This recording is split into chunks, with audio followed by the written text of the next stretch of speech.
잠깐! 영상에 대한 질문 또는 이 마케터를 더 알고 싶다. 더보기란 혹은 고정 댓글 참고해주세요. 안녕하십니까. 광고 퍼포먼스 사팀 전지솔입니다. 오늘은 메타 I2Z로서 광고 계정 생성부터 광고 운영까지 알아보도록 하겠습니다. 먼저 메타란 미국 유명 소셜 네트워크 서비스 웹사이트로 2004년 2월 4일에 개설되었습니다. 많이들 알고 계시는 인스타그램과 페이스북이라고 생각하시면 됩니다. 그렇다면 메타 광고를 집행하기 위해서 필요한 것에 대해서 알아보도록 하겠습니다. 기존에 저희가 메타 소셜 네트워크로 활용하고 있었던 아이디가 있다면 비즈니스 계정을 생성하는 것은 어렵지가 않은데요. 보시는 것처럼 비즈니스 계정의 경우 한 계정당 2개까지 생성이 가능합니다. 다만 해당 내용으로 기입하면 생성이 완료되는데 이메일을 기입하게 되어 있습니다.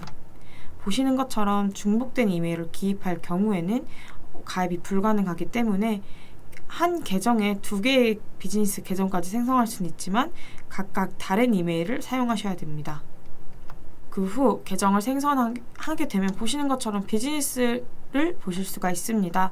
비즈니스는 다양한 비즈니스에서 초대를 받거나 공유할 수 있고 대신 그냥 비즈니스 자체만으로는 광고가 불가능하기 때문에 보시는 것처럼 광고 계정과 페이지가 필요합니다. 즉, 광고를 위해서는 비즈니스 계정은 당연히 필요한 부분이지만 광고 계정과 페이지가 있어야 광고 라이브가 가능합니다. 그렇다면 광고 계정이란 보시는 것처럼 추가, 권한 요청, 새 계정 만들기로 되어 있습니다. 계정 추가라고 하시면 보통 생성이라고 생각하실 수가 있는데 그것이 아니라 A라는 비즈니스에서 B라는 비즈니스로 계정을 이동하는 것으로서 기존에 있던 광고 계정을 가져오는 개념, 즉 이사라고 생각하시면 됩니다. 두 번째, 권한 요청의 경우 A라는 비즈니스에 있는 비즈니스를 B라는 계정에서 관리할 수 있도록 권한을 부여받는 것으로 소유권의 이전 개념은 전혀 없으며 임대의 개념이라고 생각하시면 됩니다. 마지막으로 새 광고 계정 만들기의 경우 앞선 부분과 다 다르게 생성이라고 생각하시면 되고 비즈니스의 최초로 광고 계정을 생성하는 부분입니다. 광고 계정을 만들 경우에는 이름을 정해야 만들 수 있는데 지금 보시는 창은 추가의 개념입니다. 해당 추가 같은 경우에는 광고 계정을 생성하고 난 뒤에 이름 밑에 숫자로 된 아이디가 있는데 그 아이디를 기입하게 되면 추가할 수 있습니다. 다만 상호간의 승인이 돼야지 받을 수 있는 부분이기 때문에 이 부분은 각 비즈니스를 소유하고 있는 담당자들과 합의가 돼야 진행할 수 있습니다. 그래서 보시는 것처럼 권한을 요청할 때도 저렇게 숫자 아이디를 활용해서 아이디를 입력한 후 확인하면 반대되는 원소유자 비즈니스에서 승인하는 것이 가능합니다. 그리고 광고 계정 만들기입니다. 보시는 것처럼 계정을 만들 때는 광고 계정 이름과 시간대, 통화를 결정하게 됩니다. 광고 계정 이름은 외부로 노출되는 광고 계정 이름은 아니기 때문에 본인이 희망하는 이름으로 기입을 하셔도 상관이 없으나 시간대나 통화 같은 경우에는 디폴트가 국내가 아니라 미국 기준으로 잡혀있기 때문에 내가 원하는 지역에 맞춰서 시간대나 통화를 결정하지 않으면 그 계정 디폴트 값이 정해져 있기 때문에 만일 미국 시간대로 운영을 하게 되면 그 시간대와 우리 시간대가 맞지 않아서 원하는 시간대에 맞춰서 광고 집행을 위해서는 우리 시간에 현재 미국이 몇 월, 며칠, 몇 시인지를 확인한 뒤에 광고 세팅을 운영해야 될 것이고 통화 같은 경우에도 결제되는 단위가 다르게 결제되기 때문에 실제로는 광고를 운영함에 있어서 환율이나 이런 부분들이 초과적으로 더 발생할 수 있기 때문에 이 부분에 대해서는 내가 있는 곳 그리고 내가 관리하기 편한 시간대나 통화를 결정하셔야 됩니다. 다만 시간대나 통화 같은 경우에는 한번 설정하면 변경이 불가능하기 때문에 계정을 삭제하지 않는 이상은 이 부분이 백업이 어려운 부분들이 있어서 명심해 주셔야 됩니다. 다음은 페이지입니다. 페이지도 광고 계정과 조금 컨디션이 비슷하다고 생각하시면 됩니다. 페이지 추가, 페이지 액세스 권한 요청, 새 페이지 만들기가 있기 때문에 이러한 종류들은 똑같이 광고 계정과 동일하다고 보시면 될 것 같습니다. 페이지를 생성하실 경우에는 다음과 같은 사항을 중점으로 보셔야 됩니다. 페이지를 생성할 때는 대카테고리와 중 카테고리를 선택하게 됩니다. 보시는 것처럼 카테고리는 명확하게 선택하는 것이 중요한데 그 이유는 소재와 카테고리가 잘 맞지 않은 경우에는 가끔 비즈니스 페이지가 블락되는 경우도 있기 때문에 되도록이면 신뢰도를 높일 수 있는 부분에 있어서는 명확하게 구성해서 진행하는 것이 좋습니다.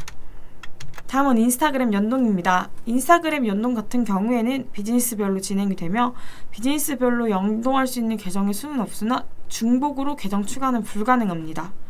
그러니 A 비즈니스에서 1, 2, 3, 4, 5의 인스타그램 계정은 추가가 가능하지만 A라는 인스타그램 계정을 A, B, C, D, E에 대한 비즈니스에는 연결할 수가 없습니다. 계정 연결의 경우 해당 인스타그램을 보유하고 있는 마스터 계정만 가능합니다. 다음은 픽셀입니다. 픽셀의 경우 광고 계정 및 페이지와 다르게 비즈니스 간의 이동이 불가능합니다. 그렇기 때문에 안전한 비즈니스에 설치하는 것이 가장 중요하고 픽셀의 경우 비즈니스가 제한이 되면 사용할 수가 없습니다. 다만 다른 계정에 권한을 부여하는 것은 가능하기 때문에 사전에 권한이 부여되어 있다면 해당 픽셀을 사용하는 것은 문제가 없습니다. 이후 각 사이트마다 생성에서 멈추는 것이 아니라 페이지와 광고 계정과 다르게 픽셀은 연동 절차도 진행해 주셔야 됩니다. 다만 프랜차이즈형 홈페이지 같은 경우에는 FBA를 통한 각 홈페이지별 연동 프로그램이 자체 존재하고 독립몰의 경우 각 헤드와 헤드 사이에 스크립트를 심어야 되지만 간혹 네이버 스토어도 문의를 주시는 분들이 있는데 네이버 스토어의 공지를 통해 픽셀을 설치하시는 분들이 간혹 계시긴 하지만 아무래도 네이버나 메타 측에서 직접적으로 설치를 권장하는 부분은 아니기 때문에 오류나 데이터에 문제가 생길 수가 있습니다. 다음은 픽셀 생성 후 도메인을 생성해야 됩니다. 도메인 최초 연결은 인스타그램과 동일하게 한 도메인당 한 비즈니스이며 도메인 연결의 경우 메타 태그를 통해서 심거나 프랜차이즈형 같은 경우에는 FB 연동을 하면서 자동화로 설정하는 경우가 있습니다. 그렇다면 설치가 복잡한 필색, 꼭 설치를 해야 된다라고 생각하시는 분들이 계실 수 있습니다. 먼저 픽셀의 역할이 어떤 것인지 인지하시는 것이 중요한데요. 픽셀은 보시는 것처럼 홈페이지와 메타를 연결해주는 정보장치로 이행하시면 좋습니다. 메타 광고 시스템에서 보낸 광고를 타고 홈페이지로 들어간 사람들이 홈페이지에서 어떤 액션을 취했는지 다시 메타 광고 계정으로 보내주는 용도라고 생각하시면 됩니다. 픽셀이 있어야 전환이 포함된 데이터를 추적할 수가 있습니다. 픽셀이 없을 경우에는 진행 불가능한 형태의 광고도 있습니다. 전환 및 리타게팅과 같이 기존에 있었던 데이터를 취합하거나 취합된 데이터를 활용하는 광고에서 꼭 필요하기 때문에 픽셀이 설치되어 있지 않다면 불가능한 매체입니다. 또한 메타의 경우 모든 광고를 집행하기 위해서는 카드 연동이 필수입니다. 해외에 본사가 있다 보니까 해외 결제가 가능한 카드만 운영이 가능하며 아무래도 인보이스로 정산이 되기 때문에 카드를 연동할 때는 꼭 납세자본, 즉 사업자본으로 입력하지 않으면 세금 10% 부가가치세가 붙기 때문에 절세를 위해서라면 필수로 기입하여야 됩니다. 앞서 설명드리지 않았던 부분들 중에 픽셀과 도메인을 꼭 연동해야 되나요? 라고 생각하시는 분들이 계실 수 있습니다. 기존에는 픽셀만 연동해도 광고 운영이 가능했지만 iOS 14 이후 버전부터는 도메인 추적을 위해서 도메인까지 연동을 해주셔야 더욱 더 정확한 추적이 가능하며 현재는 API를 통해서도 픽셀 연동을 추가로 진행을 하여야지만 올해 말까지 진행하는 구글 추적 종료에 맞춰서 타겟팅이나 전환값을 정확히 추적할 수 있는 것으로 인지하고 있습니다. 그렇다면 앞서 설명드린 것처럼 광고 계정도 만들었고 페이지도 만들었고 그리고 계정도 연동을 했다면 인스타그램 계정도 연동을 했다면 이번에는 광고 계정 세팅을 진행해 보겠습니다. 캠페인 생성을 위해서는 다음과 같은 목표 선택이 가능합니다. 점진적으로 인지도, 트래픽, 판매, 잠재 고객, 앱 홍보, 판매 순으로 갈수록 결과값, 목표 도달 달성이 어렵기 때문에 결과값이 올라갈 수밖에 없습니다. 다만 잠재 고객이나 앱 홍보, 판매 같은 경우에는 묶어서 생각해 주셔도 좋습니다. 그렇다면 각각 목적이 어떤 것이기 때문에 점점 내려갈수록 어려운지를 설명해 드리겠습니다. 먼저 인지도는 노출에 특화되어 있습니다. 단지 보여지는 것을 최우선 과제로 하기 때문에 내가 똑같은 광고비를 사용하더라도 최대한 저렴한 가격에 많은 사람한테 노출시키는 것이 목적입니다. 다음은 트래픽입니다. 인지도는 보여지는 것에만 한정되어 있다고 하면 트래픽은 보여지는 거에 넘어서 내가 원하는 링크로 유입시키는 것까지가 목표입니다. 그렇기 때문에 클릭이라는 과정이 필요한 부분이 있어서 인지도보다는 트래픽이 조금 더 어렵다고 보시면 됩니다. 다음은 참여입니다. 어떻게 보면 트래픽으로 클릭을 하는 것도 참여라고 보실 수 있지만 참여의 경우 페이지 좋아요라든지 아니면 게시물을 댓글을 단다든지 댓글을 유도한다든지 특정한 행동을 유도하는 것으로 보이는 것도 잘 보여야 되지만 이러한 행동들을 잘 해줄 것 같은 사람들을 타겟팅해야 되는 부분들이 있습니다. 마지막으로 잠재, 앱 홍보, 판매 같은 경우에는 저희가 보통 전환 캠페인으로 많이 생각하실 수가 있습니다. 다만 잠재 고객 같은 경우에는 제가 인지하기로는 픽셀이 없어도 사용할 수 있는 것으로 메타 측에서 제공하는 잠재 고객 양식을 통해 메타에서 정보를 취합받는 시스템입니다. 앱 홍보 같은 경우에는 앞서 연동하셨던 것들 중에 앱도 연동해 주셔야 되고 앱에 대한 홍보, 노출 혹은 설치를 유도하는 부분입니다. 마지막으로 판매는 제품의 구매를 유도하는 부분입니다. 그리고 전환 캠페인 같은 경우는 다음과 같은 캠페인의 형태도 가능합니다. 어드밴테이지 플러스 쇼핑 캠페인입니다. 해당 캠페인 같은 경우에는 안 뜨는 경우도 있는데 이러한 경우는 광고 집행 이력이 많이 없어서 어드밴테이지 플러스 캠페인까지 활성화되는 시간이 필요하기 때문입니다. 해당 캠페인은 기존 소재에 대한 성과에 따라서 더 나은 성과를 유도하는 전환 캠페인으로 메타는 머신러닝을 기반으로 진행하기 때문에 더 고도화된 머신러닝이라고 생각해 주시면 될 것 같습니다. 다만 무조건 진행했던 소재로만 진행해야 되는 거냐 라고 물어보다고 하시면 그 부분은 아니며 신규 소재로 진행하는 것도 무관하나 해당 캠페인 같은 경우에는 따로 타겟팅을 저희가 설정할 수 없기 때문에 타겟팅을 직접 머신러닝이 운영하는 부분들이 있어서 어느 정도에 대한 데이터는 쌓여 있어야만 가능합니다. 그래서 보시는 것처럼 목표에 따라서 설정하게 되면 캠페인 상세 정보에서 한 번 더 확인하실 수가 있습니다. 그래서 내가 단순히 인지도를 선택하더라도 인지도에 따른 목표를 다양하게 구성하여 운영할 수 있습니다. 다음은 예산입니다. 가장 중요한 부분입니다. 예산은 기간에 따라서 2일 총 예산으로 설정할 수 있으며 타겟당 입찰가를 별도로 관리할 수 있는데 해당 부분은 선택사항으로 특정 입찰가가 있지 않는 이상은 반영하지 않고 운영하는 것이 좋습니다. 왜냐하면 해당 부분을 좀 높게 설정할 경우는 문제가 없지만 낮게 설정할 경우에는 메타 자체가 경매 시스템이기 때문에 노출이 안 되거나 효율이 감소되는 결과를 보일 수 있습니다. 다만 내가 원하는 입찰가 이상으로는 광고가 운영되지 않기를 바란다고 하시면 해당 부분을 통해서 조금 조율하는 과정이 필요할 수 있고 입찰가를 맞춰 놓더라도 딱 그 광고비만큼 소진되는 경우도 있고 초과돼서 소진되는 경우도 있기 때문에 이런 부분은 100% 지정되는 부분은 아닙니다. 다음은 타겟입니다. 광고 운영을 위해서는 검색 광고가 아니기 때문에 노출형 광고 같은 경우는 다음과 같이 타겟을 설정하는 것이 중요합니다. 먼저 논타겟, 관심사, 맞춤 타겟, 유사 타겟이 될 수 있을 것 같은데요. 논타겟은 아무런 타겟을 수정하지 않고 진행하는 것이고 논타겟에서도 성별이나 혹은 연령만 살짝 수정해서 진행하는 경우도 있습니다. 관심사는 각 페이스북에서 좀 인스타그램이나 메타 측에서 활동하는 기반을 가지고 그러한 사람들이 좋아할 것 같은 타겟 관심사를 추려서 진행하는 것으로 기혼이나 미혼 혹은 육아, 인테리어 등 관심에 따라서 좀 몇 가지 카테고리가 정해져 있어서 네가 원하는 관심도에 따라서 검색해 보시면 좋을 것 같습니다. 다음은 맞춤 타겟과 유사 타겟입니다. 맞춤 타겟과 유사 타겟은 뒤에 다시 한번 설명을 드릴 예정이고 타겟을 설정할 때는 너무 좁거나 넓으면 효율이 떨어지며 10만 명 전후로 진행하는 것을 추천합니다. 맞춤 타겟의 경우 다음과 같은 소스를 기반으로 만들 수가 있습니다. 가장 많이 사용하는 소스 같은 경우에는 웹사이트 소스로서 웹사이트 소스는 픽셀을 설치한 소스입니다. 그래서 보통은 최초 생성한 날짜를 기준으로 내가 원하는 기준에 따라서 취합되기 때문에 픽셀을 설치하거나 해당 소스 계정을 생성한 즉시 생성하는 것이 좋습니다.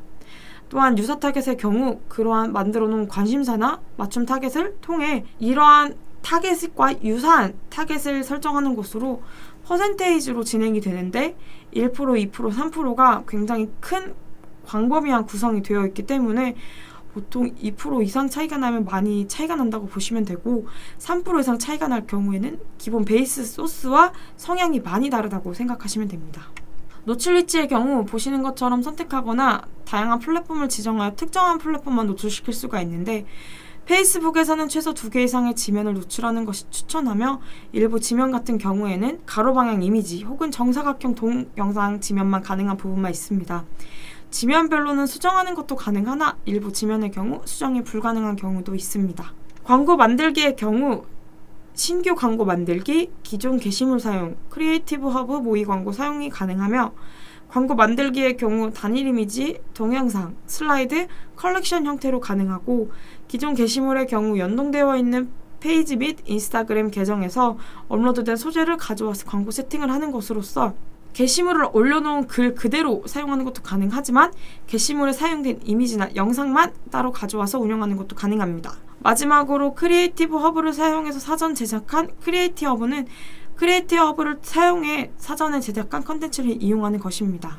그리고 광고 설정에서 보시면 광고를 새로 만들기의 경우 컬렉션이라는 소재가 있는데 컬렉션은 다른 광고와 다르게 눌렀을 경우 바로 내가 원하는 랜딩 페이지로 유입되는 것이 아니라 템플릿을 통해 설정해 놓은 화면이 가득 화면에 인피드 형태로 뜨는 것으로 내가 보고 싶은 소재를 한 번 더 눌러야 링크로 이동하는 형태입니다. 그렇다면 메타에서 가장 많이들 물어보시는 Q&A 몇 가지를 추려서 설명드린 뒤 교육을 마치도록 하겠습니다. 보고서 보는 방법입니다. 보고서는 다 흔하게 보실 수 있는 항목으로만 되어 있기 때문에 어려운 것이 없다고 생각하지만 도달과 노출에 대해서 조금 헷갈려 하시는 분들이 계실 수 있습니다. 보시는 것처럼 노출은 중복값이 포함되어 있으며 도달수는 중복값이 포함되어 있지 않은 노출값입니다. 이러한 데이터를 보는 부분들 중에 가장 중요한 것은 빈도 데이터입니다. 빈도는 얼마나 한 명이 많은 수의 광고를 중복으로 보았는지에 대한 수치로서 리타겟팅을 운영하는 경우에는 빈도수가 높기도 하지만 그냥 논타겟을 진행하거나 관심사 타겟을 진행했는데 빈도수가 너무 높다면 해당 광고의 피로도가 높지 않은지는 체크해 보셔야 될 것 같습니다.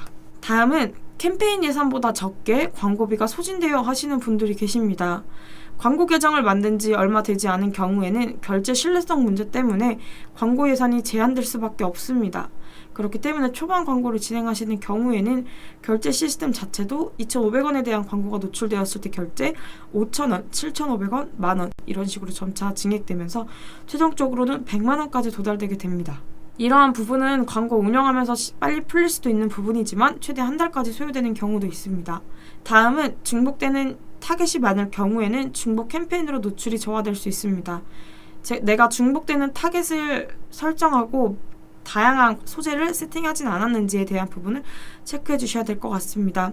경쟁 자체는 캠페인 단위로 이루어지기 때문에 캠페인 단위를 세분화하는 것이 중요하고 소재는 다양하게 운영하는 것이 좋습니다. 다음은 내 광고가 머신러닝 기간이기 때문에 그럴 수도 있습니다. 머신러닝 기간에는 예산만큼 다 소진되지 않을 수가 있습니다. 메타 같은 경우에는 머신러닝 기반으로 운영되기 때문에 캠페인 성과가 너무 저조할 경우에는 예산이 기본보다 덜 소진될 수도 있습니다. 마지막으로는 캠페인 목적 대비 예산이 적거나 타겟이 적으면 광고 노출이 안 될 수 있습니다. 이 부분은 앞서 설명드렸던 것처럼 내 예산이 2만원인데 전환 자체가 20만원 이상 소진돼야지 광고가 판매가 되되 목적 자체를 전환으로 해놨을 경우에는 아무리 머신러닝을 해도 구매가 발생하지 않기 때문에 예산이 적게 소진되거나 혹은 타겟 자체가 너무 적을 경우에는 예산 대비 광고비 소진이 안 될 수 있습니다. 그리고 소재를 어느 정도 세팅해야 될지 좋을까 하시고 물어보시는 분들이 있습니다. 소재는 많을수록 좋습니다. 보통 캠페인당 소재는 10개 이상 세팅하여 머신러닝을 진행하는 것이 좋으나 예산이 너무 낮을 경우에는 소재를 많이 세팅할 경우 한 소재당 노출할 수 있는 비용이 줄어들기 때문에 성과가 더 감소될 수 있습니다. 다음은 머신러닝 최적화입니다. 머신러닝 같은 경우에는 캠페인 목적에 따라 다르게 정해져 있습니다. 전환 기준으로 7일 이내 50건 이상의 구매가 발생해야 전환 기준으로는 최적화가 되었다라고 볼 수 있습니다. 그렇기 때문에 예산도 전환당 단가를 구성해서 최소 구성 수량에 맞춰서 운영하는 것을 추천하며 머신러닝이 진행되지 않더라도 광고 효과가 없다라고 표현할 수는 없습니다. 다만 다소 최적화했을 때보다는 성과가 낮을 수 있다는 뜻으로 머신러닝을 다시 진행하고 싶다면 캠페인 설정을 크게 바꾸게 되면 다시 머신러닝이 진행되게 됩니다. 예를 들면 예산이 증액되거나 소재를 크게 변경, 추가하였거나 타겟 수정이 그와 같은 머신러닝에 영향을 줄 수 있는 소재입니다. 궁금하신 추가로 문의 주실 사항은 문의를 주시면 언제든지 답변 드리도록 하겠습니다. 교육 들어주셔서 감사합니다. AMPM 글로벌을 더 알고 싶나요? 저희 AMPM 글로벌은 훌륭한 마케터님들과 언제나 광고주님들을 기다리고 있습니다. 정확한 데이터 분석은 물론 1:1 맞춤 컨설팅을 통해 광고주님의 사업 성공을 도와드리겠습니다. 네이버에서 AMPM 글로벌을 검색 또는 마케팅 인사이드를 통해서 수많은 정보를 확인하실 수 있습니다. 아래 링크 혹은 전화번호로 연락 주시면 친절한 상담 도와드리겠습니다. 디지털 온라인 광고는 언제나 AMPM 글로벌과 함께.